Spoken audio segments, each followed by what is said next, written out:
Welcome to Real Estate Focus. I'm Calvin Law. Our topic is lead paint. My guest is Sean Rizzo from Tiger Home Inspection in Braintree. Welcome, Sean. Thank you for being here. Thank you very much. Thanks for having me. Pleasure to have you on the show. It's good. We'll get through this. This will be great. Yes, we will. We will. Well, when it comes to lead paint, is a very sensitive topic to a lot of consumers, including homeowners, renters, landlords, and homeowners, home buyers as well. Especially when it comes to children who are under 6 years old. A lot of properties that were built pre-1978 might contain some sort of lead paint, especially in the New England regions, if you will. So let's talk about lead paint. My first question is, what materials or paints consist of lead paint base? So lead-based paint was removed in 1978. It became illegal to use a lead-based paint. Lead-based paint was used as an exterior paint because it was more durable, could withstand the New England weather, the change in weather, and it also provided a good gloss. It was very good with certain colors, such as white paints and red paints and some of the brighter colors. And so a lot of people used lead paint, not because they were being cheap or less expensive, it was actually the better paint. But then over time, what the government came to find out was causing problems with children. So any house built prior to 1978, where the child under age of 6 resides, the home is supposed to be tested for the lead paint. And if there is a lead paint violation, then it is supposed to be removed from the property. Without getting too sidetracked here, this doesn't mean the day you move into your new home, single family home in Braintree, where we reside right now, in your house built prior to 78, and I say kiddingly, that the lead police are not going to knock you on your door and say, hey, do you have a lead paint certificate? But if that child would become lead poisoned, then the state could possibly get involved and force you to make that home in compliance with the lead law. As you know, Calvin, as a licensed real estate agent, when you're dealing with rental properties, that's a whole nother thing. Or if you're a landlord, that's a big issue, because you cannot rent a property to someone who has a child under age of 6 if the home is not in compliance with the Massachusetts lead law. And that's when you have great problems, is when you have a rental property, child under age of 6, child becomes elevated levels of lead, then the landlord's could possibly be in big trouble, and a lot of expense to make the home in compliance. And what's also, we need to be mindful, the lead paint law wasn't to give real estate agents, homeowners heartburn, it's about protecting children. And we lose sight of that sometimes. We're like, oh, what a pain in the neck. I have a big 2-family home. I can't afford to have it de-leaded. But it's not about that. It's about protecting children and having more safe housing available for children under the age of 6. Sorry to get a little off tangent, but I think it's key to the whole understanding of the home inspection law. So when it comes to lead paint poisoning, how would the parents or the landlord, even the homeowners, aware of if the lead paint get into the children's symptom or system? Yeah, so what happens when you go to the pediatrician at the early age of 6 months, the pediatrician will take blood samples and see if there's elevated levels of lead.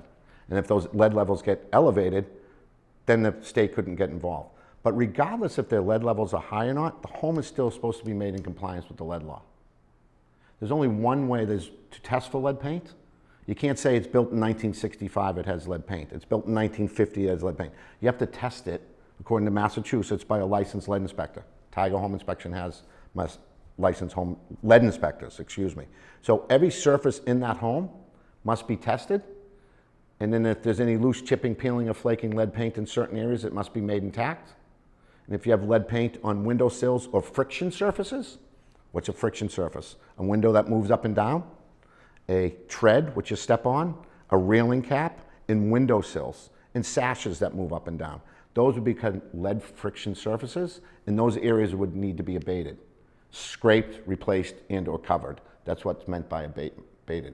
What everybody has to understand, which as a licensed lead inspector, periodically will say, we have a lead certificate for this property, it's lead free. That does not exist. There's no certificate that the state allows the licensed lead inspector to give out that says this house is lead free. The certificate simply says this house is in compliance with the Massachusetts lead law. It will only stay in compliance with the Massachusetts lead law as long as all the lead paint that's been identified that can stay remains intact.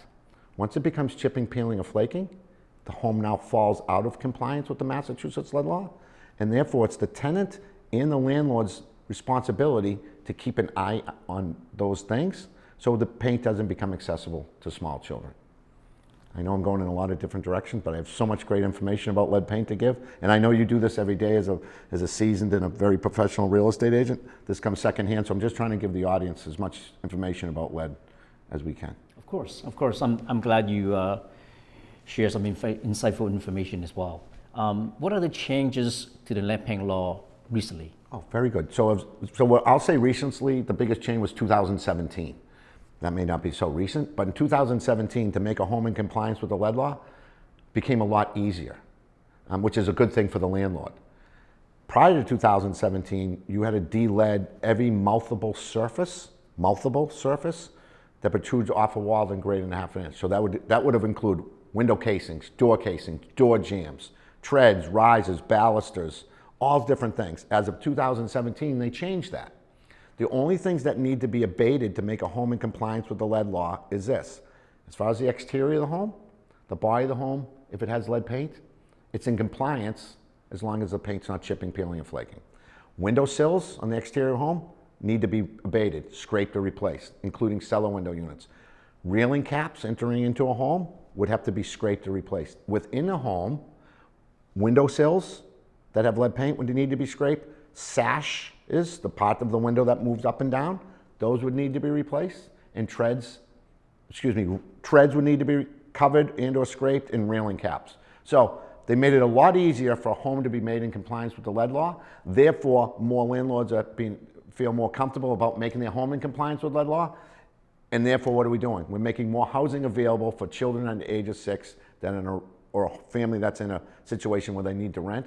So now there's more housing stock for the people. Because remember, for the second time, we need to be mindful. The lead paint law wasn't put in place to give landlords trouble. It's about the safety of children. And I keep repeating that because Massachusetts, since they implemented our lead law, our significant lead paint poisoning cases in Massachusetts have dropped dramatically. So the system works. So it's cheaper to de-leading. What's that? So it's cheaper It's to de-leading. yeah, so lot less expensive. You're not talking about removing door casings and door jambs and window casings and all that. You just need the window sills and keep it intact, and then the landlord and the tenant must be mindful of where the lead paint is and keep an eye on it, make sure it's not accessible. So what is the process of de-leading? How does it work? So this is how it works. The first thing people should do, especially in the real estate business, and not enough of you all do this, is everybody should go to CLIP, the Child Lead Paint Prevention Program website. CLIP, Child Lead Paint Prevention Program. You should go to that website, put the address of the house that you're interested in buying, or the address you're interested in renting in, or the address that you currently live in. And it's going to tell you the history, the lead history of that property. Was it ever inspected for lead? Okay, was there a violation, yes or no? If it was inspected, was it ever de-leaded? And was it ever made in compliance, and what were those dates? That's the first thing everybody should do. So that's the process, the first thing that should be done. The next thing that should be done, you should hire a licensed lead inspector. Lead inspector tests everything that's painted in that home. We take that report, we give it to the landlord and or tenant and or real estate agent, and they'll take that report and identify the lead hazards. At that point, they would hire a licensed de-leader to remove the lead paint or make it in compliance. We don't have to remove lead paint from all areas, we just have to make loose paint intact. After that is done, the licensed inspector comes back, make sure everything's done right. We take dust wipes. The dust wipes are sent off to a lab to make sure there's no contamination left of lead dust. Those dust wipes come back, and then the property is issued a letter of compliance. And within that letter of compliance, it will say, the house was inspected on July 11th. The de-leading occurred on July 25th. And then the home was finally made in compliance. The dust wipes came back on today's date, August 12th or 13th. Okay, and then the house has a compliance letter. That information goes into the database, back to CLIP, so the next person will know when it's done. There are other methods where the homeowner can perform some de-leading. Low risk de-leading, and that's where the tenant can remove doors, if they wish, that have contained lead. They could cover a stair casing with carpet, because that's an approved method of covering lead paint. So that's low risk de-leading. Yeah, there's a course that you need to take online, and then there's moderate de-leading, where the homeowner or contractor goes and takes a course, and they know how to handle lead. That's now you can remove cabinets, you can remove doors, you can move window sills. But I would not recommend the standard homeowner to do much moderate de-leading, because that entails some carpentry skills. You have to be handy. And then anything more than that is high risk de-leading. But if you get into moderate de-leading and you're not a carpenter or a contractor, I would leave that to the professionals. So those are the three methods in which you can de-lead. Either way, licensed lead inspector, licensed person removes it, we come back and see it's done right, house is issued a letter of compliance. So That that's makes the sense. system. Yeah. Yeah. And this is usually a funny questions for children and also for adults too. Have you get a taste of what lead paint tastes like? I've never tasted it. They say it tastes sweet. You know that's what they say, that children can be attached to it. The number one cause of lead paint poisoning in middle class homes, or any home, is renovation. So you're a real estate agent. What's the first thing people say when they move in? Can't wait to do the bathroom over. Can't wait to do the kitchen over. They move in, child in tow, and next thing you know, they're gutting everything, pulling out cabinets, knocking down walls. Everybody wants to make the kitchen flow into the family room, open everything up, and now you have lead dust flying everywhere, and that's when children end up with lead paint poisoning. Not only children, but adults as well. Adults who do not take the proper measures of protecting with the proper covering, face covering, can end up with lead poisoning as well. We recently did a lead inspection for a family in Wellesley. They were scraping their own home, trying to save some money and scrape the exterior of the home. The mother, not the child, the mother ended up with very high levels of lead paint poisoning, and she was on that. So if it gets that, it can get ugly. You can talk about start getting into blood transfusions and all sorts of medication to take care of that. So it can happen to adults as well who don't take the right proper precautions and don't believe that lead paint's truly a problem. So renovation is the number one cause in homes, not handling it properly, and dust flying everywhere. So that's what happens.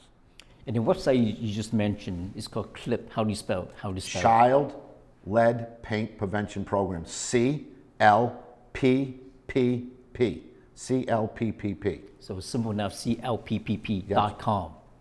.com. Child Lead Paint Prevention Program. You get in there, put in your address, and it'll tell the history of it. It may actually show you that, the home was inspected for lead paint in 1997.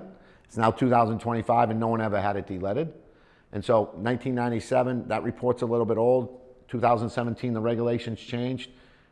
They, being the state, want you to do an updated lead paint report to get it to work off of today's standards, not the ones from 1997. And that's, again, better off for the consumer, because the 2017 regulations are a lot less stringent than 97. So that's a good news. I see, yeah. So basically, if people go to their website, they can see whether the property is de-leaded or has some sort of history, lead paint or history. Yeah, it's a great thing. It is, and it is a good part of due diligence process as well. Yeah, I'm always surprised when every real estate agent, for those real estate agents turning in because they're interested in what's going on, every time you take a listing, one of the first things everybody should do, every real estate, is should go to CLIP to see if that listing was ever tested for lead. Because the current owner may say, we don't know, we never had it tested. But the owner prior to them could have had it tested 10 years prior to them. Oh wait, there is some information online about this property. So you don't want to list it as, I don't know, or it doesn't have lead, and then the new buyer comes in and said, you listed it as you don't know if it has lead. I just went to CLIP, Child Lead Paint Prevention Program, and it was tested in '98 and it has lead paint. And then everybody can end up with egg on their face. I mean, that can easily be solved, but you want to get off the right foot. That's right. For sure. It is. It's easy to cut corners if you want, be lazy. So this is right. this is my experience, that when I represent the buyers or the sellers or the landlord in their case, I usually put a list of items that I need to do due diligence. And CLIP is part of it, is on the list as well, because it's important to check everything, including like building department, septic system, and built, and also lead paint. Well, that's what I mean. I'm not because I'm sitting here with you, but we need real estate agents that are seasoned and have this experience and perform their due diligence. The whole transaction goes so much easier. I mean, there is so often, too many times to count, that the buyer's been told, we have a lead paint certificate on this two-family that we're buying in, where? We'll just say South Braintree. We have a lead paint certificate, we have a lead paint certificate. And there we are, 2 days before closing, they're on the phone to me. They never came up with the lead paint certificate. They thought they had a lead paint certificate, or the house has been in the family for 50, 60 years. They thought they never used lead paint. Can you help us? And there we are, 2 days before closing, performing a lead paint inspection. It's a matter of finding where the lead paint isn't instead of where it is. It's everywhere. The house was built in the 50s. And so when you perform your due diligence, don't assume there's lead paint certificate. Actually see the physical lead paint certificate. And that's where you have a seasoned guy like you who knows all this. It's very important. The whole transaction, as you well know, Calvin, goes so much smoother, right? You don't get caught at the last minute. Someone coming at me and say, Calvin, where's my lead paint certificates? Well, you looked into that 30 days ago and you know where they are or aren't. So it's very important. It is, yeah. And basically you make the consumers much happier. Yeah. And get them a peace of mind as well when they buy a piece of property. Of course. So it's important to do the right due diligence. Yes. And so next question is that in terms of lead paint or de-leading, how much would it cost? Just an estimation. So the first thing, if the windows have lead paint, the sashes, it doesn't make any sense to take them out, scrape them, and put them down. Especially where you can pop in a vinyl replacement now, these beautiful vinyl replacements. So X amount of dollars for a vinyl replacement window times how many windows there are. I don't know what a vinyl replacement to be installed and replaced. Maybe they're 400 a piece now. You may know better than me. 400 a piece, maybe a little Something less. Like that, yeah. Plus or minus. Again, I'm not a contractor. We've never been in the abatement business. Tiger Home Inspection is not in the abatement business. So we don't quote on that. So you talk about replacing all the windows if it has lead paint, the railing caps scraped. Every home is different. To give a price, it's tough. The nice thing is the state of Massachusetts, every unit or home that you make in compliance with the lead law, you get a $1,500 tax credit. Not tax deductible, you get a $1,500 tax credit. So if you have a multifamily home that only has $1,800 worth of work that needs to be done to make the home in compliance, but you're going to $1,500 tax credit, the net's, you're only down $300. So it's worth to do it, and the state incentivized people to do it the right way. And so $1,500 per unit or per house, per single family home, it's worth to do it the right way. And from a landlord perspective, I don't know whether the law has changed or not. There may be some financial assistance to certain landlords to help to de-lead. Yes, there is financial as well. You can get the lead out program, and that's a low interest loan through the state of Massachusetts. Those monies go down, and then they put it back in the coffers and back and forth. But so you always have to go to get the let out program. They'll tell you what monies are available, how you qualify for the money, and it's a very low interest rate, and that's another method in which you can do it. But again, it's not as expensive to de-lead today since 2017 as it was in the past. Because again, it's a lot easier to make a home in compliance with the lead law. Don't ever let anyone say to you though, that I have a house that is lead free, or I have a certificate that says my house is lead free. It doesn't exist. All you're going to get is a compliance letter that says your house is in compliance with the Massachusetts lead law, such and such and such, so long as the lead paint that was identified stays intact and no longer becomes chipping, peeling, and flaking. Once your property's lead paint becomes chipping, peeling, and flaking, you know what, you are no longer in compliance with the lead law. You should address those issues and get recertified.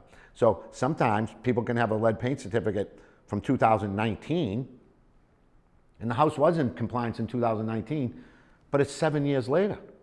Or 6 years later, coming up, it'll be in 2006, it'll be 7. And we've been through 6 New England seasons, right? And so now you could have loose chipping, peeling, and lead paint 6 years later, and so now your property is no longer in compliance. So we got to keep an eye on that. That makes sense. Yeah. So a lot of owners told me that, hey, if I found lead paint in my property, the simple thing is that just paint it over it, and I said, you shouldn't be doing it. And there's a word that I keep using is that you might be able to encapsulate it. Good, good, very good. So, when we test through lead paint, we use a machine. It almost looks like a handgun with a little tube, and we press it against everything that's painted. That machine's going to give us a reading from 0 to 10. The state says any number that comes up greater than 1.0 is elevated levels of lead. So if you think about it, it doesn't matter if the reading comes up 2 or 10, either way it's too high. That machinery will go through 10 to 15 layers of paint. The state of Massachusetts doesn't care if it's the top layer or the bottom layer or the middle layer. If you have lead paint, you have it. It'll also test through wallpaper. So by painting over it, doesn't make it go away. And then at one point, people were using an approved paint, an encapsulation paint, that you could use to paint over lead paint. Again, but in 2017, the rules changed because you don't have to do window casings or door casings and things. You can leave it, so there's no need to use encapsulation there. But what people were doing, it's a very thick paint. So if you paint encapsulation paint on a door jamb and on a door, now the doors don't fit right. Do you know what I mean? So it was a good idea, encapsulation paint. I personally think cosmetically it's not such a great thing. I think it's just putting a Band-Aid on a thing that now can really be getting rid of completely by completely scraping or replacing. So although encapsulation paint is an approved method by the state of Massachusetts, we very, very rarely see anyone using encapsulation paint any longer. And don't let anybody say, well, my grandparents lived in this house for 50 years and they never used, oh, we painted over the lead paint 5, 6 times. Doesn't matter where it is. If you have it, you have it. So encapsulation paint, you mention it, it's really kind of obsolete now. Yeah, it's not so much a great thing anymore now, okay, in my opinion. Yeah. We very rarely see it anymore. Right, you know? right. So. And a lot of people say to me is that when they sell their home is that, hey, you know, my family have been living here for 40, 50 years and they all grow fine, you know, yeah. no brain issue and stuff like that. So. Yeah, absolutely. So let's talk about that. So I grew up in Braintree and up in the Highlands. And right, there was no, you know, we both went off, we had wonderful lives and went off to college, my brother and I, and there was no lead paint problem. But what did I talk about earlier? When we sold that house, my parents' house, we had a raised ranch. What's the first thing they wanted to do? They wanted to open up that kitchen, family room, and dining room. Right? Now what do you have? The Rizzos lived there for 50 years, no problem. But the new family comes in, they start knocking down walls, you have lead dust, and that's when you have a problem. Unless they do like major renovations. Unless they do many, right. Right. So it's about creating dust generating situations. When you lived in there for 50 years, fine, but your parents just left everything the way it was. But now the new family wants to do major construction, knock down walls, additions, lead dust gets flying, then we possibly could have a situation. Interesting. Yeah. And last question is that in terms of the compliance letter, does it good for 2 years, 3 years? Does it have an expiration date? Very good question. So that compliance letter is in compliance, that property is in compliance so long as the property stays in compliance. So it's good for 10 years if none of the lead paint that was identified originally is not chipping, peeling, or flaking. So if we went and did a lead inspection and the outside was all wrapped in vinyl, right? It's lead inspector's dream, home inspector's dream, wrapped in vinyl, vinyl replacement windows, and there was just, let's just say 3 cellar window units that were replaced. That house, and then they replaced them completely. That house will, if that was the only way, that house will never fall out of compliance because where they originally found it was completely replaced. But if you have an older house where the body of the property had lead paint, and then 3 years later it becomes chipping or peeling, that certificate's only good for as long as that house is not chipping, lead paint's not chipping, peeling. Once it becomes chipping, peeling, it's no longer in compliance with the lead law. So every house is different. We also do a lot of houses where we go in, and the very first time we do it, gets original letter of, we find no lead at all. So that house gets a letter of original compliance saying we did such and such inspection on such and such date, no violations, here's your certificate. That house will forever stay in compliance with the lead law. Do you know what I mean? Because there was no lead found originally. Interesting. So yeah, as long as the house is in compliance, then the letter is going to be good until whenever it is. Correct. Not. So You got it. Got it. All right, thank you so much for being here, Sean. Well, thank you. Wow, that flew. Yeah, it is. It I is. feel Yeah, like I've been yeah, speaking too yeah. much for 10 minutes. Well, it's a lot of information, because lead paint is a very sensitive information, It is. but it's a very important topic as well for a lot And of it's very consumers. easily handled. You shouldn't run from a house that has lead paint. It can be handled and dealt with. Right. Just by the fact testing and know where it is, that's 90% of the fix, is just knowing what you have. It is. It could be a simple fix. Very yeah, so. yeah. Thank you so much. Thank you. So, in my final conclusion is that any properties that were built pre-1978 may contain lead paint. Therefore, children who are under 6 years of age might contain lead paint poisoning. It is important to have it inspected and deleted properly so that it can prevent health hazard. And I believe it is worth the investment. Well, I want to thank you for watching. I hope to see you next time as well. Thank you.